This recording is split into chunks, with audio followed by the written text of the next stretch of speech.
Hey everybody. So to review what we did yesterday, I want to talk about a couple of things to help you out moving forward. First, I do know that the video had some difficulties when it was just a link. So now they're being uploaded into YouTube and hopefully that has worked for everybody. We did have issues with Chrome browser. That's just because they were going through some updates. So hopefully moving forward, that's not going to cause issues for you either. Flipgrid. Most of you, I'm very proud of you, you've already submitted your Flipgrid videos. I teach 147 of you and I've received 114 videos already, so 33 missing. However, they're still rolling in and I'm still getting email notifications for that. I am writing feedback on those. However, I've noticed that you don't get feedback unless your account had an email address. And because I made the accounts for you, you guys didn't make your own accounts, there was no email address for each and every one of you. So I've created a forms link for you to fill out. Just let me know what your preferred email is so that you can get your feedback on those videos. Make sure you're staying on track with that. It's the only way I can see what y'all are doing. If you don't want to fill out the forms and you do actually want to create your own account, you can. You just go to my.flipgrid.com and that way you'll keep up with all your videos and all your feedback that way. You probably already have the app, so that might just be your best route. All right, so a couple of things about the videos I've seen.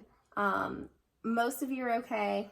Most everybody understands what a sample space is, but one, make sure you're answering the prompt. There was a prompt there for you to answer and make a video of. However, I still had some of you that answered either a prompt that you made up on your own, or maybe you saw on Khan Academy video, or one that I did myself. In order for me to understand what you understand, I do need you to answer that fresh new question. So be sure you're reading the details in the Flipgrid video before you actually create your own. When you create your own video, make sure that you're using the Flipgrid green arrow to record your video. Don't try to record it outside of Flipgrid and upload it. It will not show to me. That has happened with 3 students, so just be careful with that. If I've had 114 videos so far and that's only happened with 3, we're really on the right track. All right, so the next thing is your video will not upload automatically. It does take me to go through, watch them first before I decide whether your video will make it to the class page or not. Being that it was the first true one, we did practice before this one, but this is the first true one that you had to do on your own. I let a lot of them go to the class page that probably shouldn't have. One, be careful with the information that you put on there.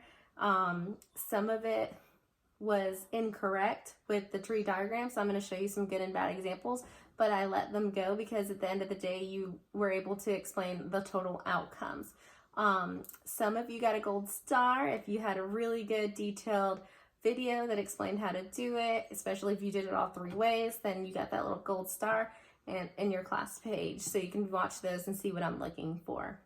With the examples behind me, a couple of things that I saw with the tree diagrams is not keeping your work organized was a few of the issues, whereas the tree diagram here, the first event, left to right, 1 line, no mess, separated by the tree limbs. Second event, 1 line, not all over the place. So this was something rather the other, one above the other, one beside the other, but then the tree limbs going all separate ways. That's messy work. I know you can get to the total outcomes, but when we end up having 3, 4, 5 different events, it can get a little messy. So just keep it line by line, separated by tree limbs. Other than that, with the list, the table, I saw some of you were not filling in the complete table, you were just putting in the options, and so they're out of, this one doesn't have a color technically, and this is only showing 2 outcomes. So you want your list to be separated line by line by line by line and show all of the different outcomes. This one right here, I saw a couple times too, to where they're really just options. The letters are side by side. Each column really should only have 1 letter separated again, top to bottom by the lines. Other than that, you guys had a lot of fun with your videos using the text, your own voice. using the dry erase board on there. A lot of you have dry erase board at home. That's awesome. So the videos are looking really good, and that is my only way to see what y'all are doing. So y'all are doing great so far. Moving on to the textbook, that really was just for extra practice today, not a real true assignments for you to submit. So you can keep those on a separate sheet of paper or in your OMG. And now I know we had issues logging in because the account expired, but I reactivated everyone's textbook account. And so I left the textbook code on there in case I accidentally did not activate your account. However, if I got everybody, then you don't need the code anymore. You just log in with your first dot last name. Now, some of you have the weird Office 365 first dot last name with letters. So be careful with that, but you don't need to write the full email anymore. They have shortcutted it to just first dot last name. Your password is your computer password. However you log into those computers at school, that's your password. And we are going to use that same credentials for today's form. So for today, you have a quiz to take. It's actually not on sample space and outcomes. I think 99% of you are doing correct on that. So we don't need to be doing that today. Today, I'm going to take it back to that quiz that we postponed. So it's going to be the probability of simple events, which is going to work nicely when we move on to the probability of compound events. And some of you got a star because you went ahead and did probability on compound events, even though we didn't technically cover it yet.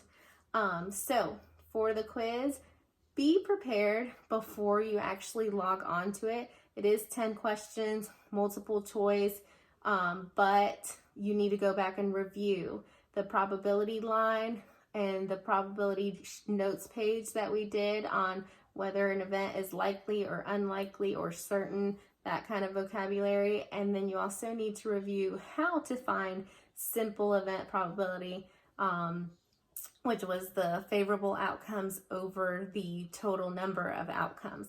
So review that really quick, practice with it before you click on the link.